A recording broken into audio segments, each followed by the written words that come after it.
খবরে নজর রাখতে হচ্ছে। পুরো ভোটের আগে ফাঁকা হচ্ছে মমতার শিবির, এই জল্পনা কিন্তু আরো জোরালো হচ্ছে, কারণ এই মুহূর্তে বিধানসভার মতোই পুরসভারও প্রায় ৭০ জন কাউন্সিলর তারা কিন্তু ইতিমধ্যে একটি গোপন বৈঠক করছেন ঋতব্রত শিবিরের সঙ্গে। ঋতব্রতর কাছে ফিরহাদ হাকিমও রয়েছেন, কিছুদিন আগে ইস্তফা দিয়েছেন ফিরহাদ হাকিম। আর এবার ঋতব্রত মডেল কি কলকাতা পুরসভায় প্রায় ৭০ জন কাউন্সিলরকে নিয়ে ঋতব্রতর কাছে ফিরহাদ। এই মুহূর্তে কোন খেলা চলছে সেই ছবির দিকে, সেই খবরে আমরা নজর রেখেছি। বাইপাসের কাছে একটি সল্টলেকে একটি যাওয়ার পথে একটি বেসরকারি হোটেলে এই বৈঠক চলছে বলে খবর পাওয়া যাচ্ছে।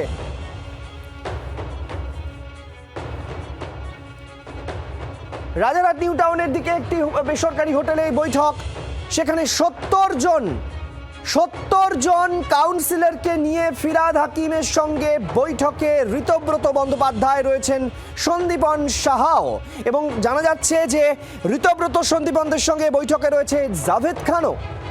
তাহলে কি এবার ঠিক বিধানসভার মতোই একই ছবি? মানে আপনারা জানেন যে বিধানসভায় প্রায় ৬৫ জন বিধায়ক তারা ঋতব্রত শিবিরে রয়েছেন। আর এই মুহূর্তে প্রবীর চক্রবর্তী আমাদের সঙ্গে রয়েছেন সরাসরি। প্রবীর, জানতে চাইবো বিধানসভার মতো মডেল এবার পুরসভাতেও সেই জল্পনাই আরো জোরালো হচ্ছে।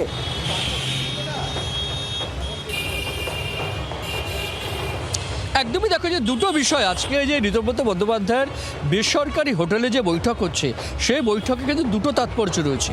একটা হচ্ছে প্রথমত অবশ্যই এই এতজন কাউন্সিলর, তৃণমূল কংগ্রেসের কাউন্সিলর, তারা এই মিটিংয়ে গেলেন ববি হাকিমের নেতৃত্বে, তারা সেটা কিন্তু অত্যন্ত গুরুত্বপূর্ণ। প্রবীর একটু সঙ্গে থাকো। আমি তৃণমূল কংগ্রেসে আছি, সব যত আছে সব আছে তৃণমূল কংগ্রেস, আজকেও আছে, কালকেও থাকবে, যারা আছে সবাই তৃণমূল কংগ্রেস। এই বৈঠকের কারণ কি? মমতার ছবি ছাড়া ব্যানার রয়েছে, এই বৈঠকের কারণ ভাই ব্যানারের মধ্যে আমি যাইনি আর ব্যানার দেখতেও যাইনি, বুঝেছেন, কিন্তু তৃণমূল কংগ্রেসকে জানি, তৃণমূল কংগ্রেসের ব্যানার আছে, তৃণমূল কংগ্রেসেই আছি, একদম তৃণমূল কংগ্রেসে আছি, গর্ব দিয়ে বলতে পারি তৃণমূল কংগ্রেসে আছি। কোন তৃণমূল কংগ্রেস? তৃণমূল কংগ্রেসে আছি, অভিষেক বন্দ্যোপাধ্যায় তৃণমূল কংগ্রেসে আছি, তৃণমূল কংগ্রেস যেটা আছে তার সঙ্গে আছি, তৃণমূল কংগ্রেসে আছি, তৃণমূল কংগ্রেসে আছি, তৃণমূল কংগ্রেসে আছি, তৃণমূল কংগ্রেসে আছি, তৃণমূল কংগ্রেসে আছি। প্রবীর, আবারও তোমার কাছে চলে যাব। ঋতব্রত শিবির না অভিষেক শিবির, মমতা শিবির, কোন শিবিরে আছেন? পরিষ্কার কাউন্সিলররা বলছেন তৃণমূলের কাউন্সিলর, তৃণমূলেই আছি, মানে একেবারে অন্যরকম খেলা।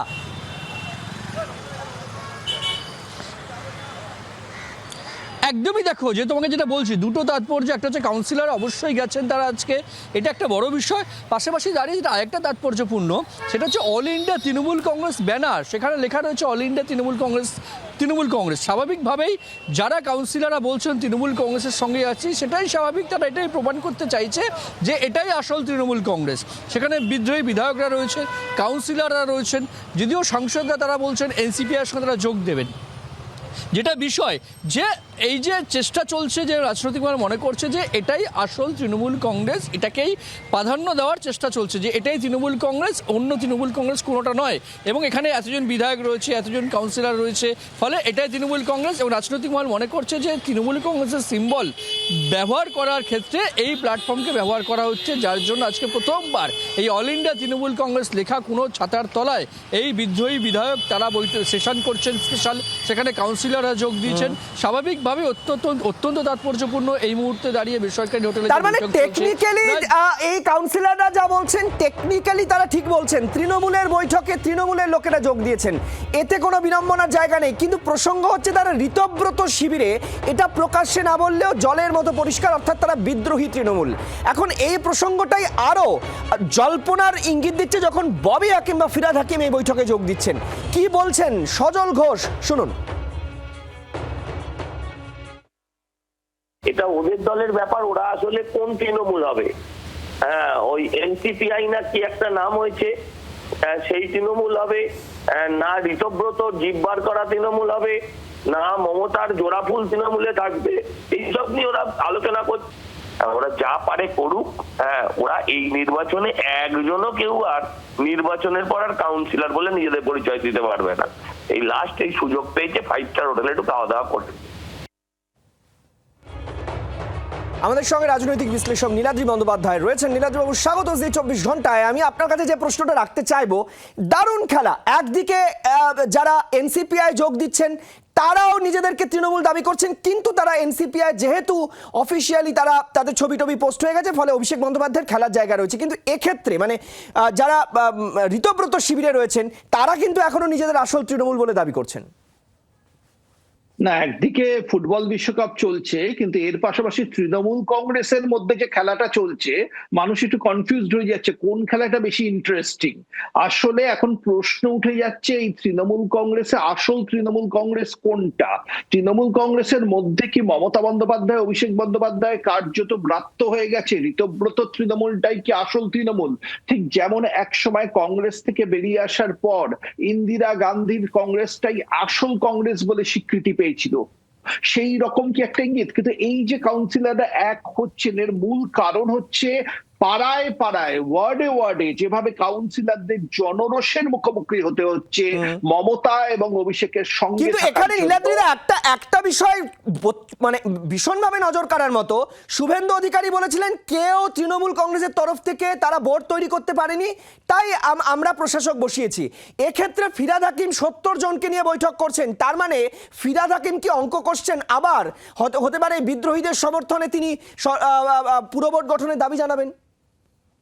না না, সেটা হতেই পারে, তারা যদি নম্বর থাকে তারা তো জানাতেই পারেন, কিন্তু ডিসেম্বর মাসে নির্বাচন আছে, সেটা আমাদের মাথায় রাখতে হবে। এবং যে জনরোষ তৃণমূলের বিরুদ্ধে চোখে পড়ছে, এই নির্বাচনে তৃণমূলের শূন্য হয়ে যাওয়ার সময়ের অপেক্ষা। সুতরাং সেই শূন্যের পথে ফিরহাদ সেই দায়টা নেবেন কিনা আমার যথেষ্ট সন্দেহ আছে, কারণ তিনি যথেষ্ট বিচক্ষণ রাজনীতিবিদ, তিনিও বোঝেন। কিন্তু ফিরহাদ হাকিমের এই যে পাল্টি ডিগবাজি, এটা তো ইন্টারেস্টিং। যিনি মমতার পাশে ছায়াসঙ্গীর মতো থাকতেন, তিনি এখন মমতার সবচেয়ে বড় শত্রু, মানে বলতে গেলে ছবির দিকে দেখতে গেলে। না না, ফিরহাদ হাকিম মুসলমান সমাজের সবচেয়ে বড় মুখ মমতার দলে, তৃণমূল কংগ্রেসে। এবং মমতা বন্দ্যোপাধ্যায় কিভাবে মুসলমান ভাই বোনেদের সাথে বিশ্বাসঘাতকতা করেছেন, কিভাবে একটি কমিউনিটিকে দাগিয়ে দিয়েছেন এবং তাদের কার্যত একটা শত্রু বলে দেখতে শিখেছেন হিন্দুদের, এটা তিনি উপলব্ধি করছেন। বাংলার আওয়াজ, বাঙালির আবেগ, জি 24 ঘন্টা।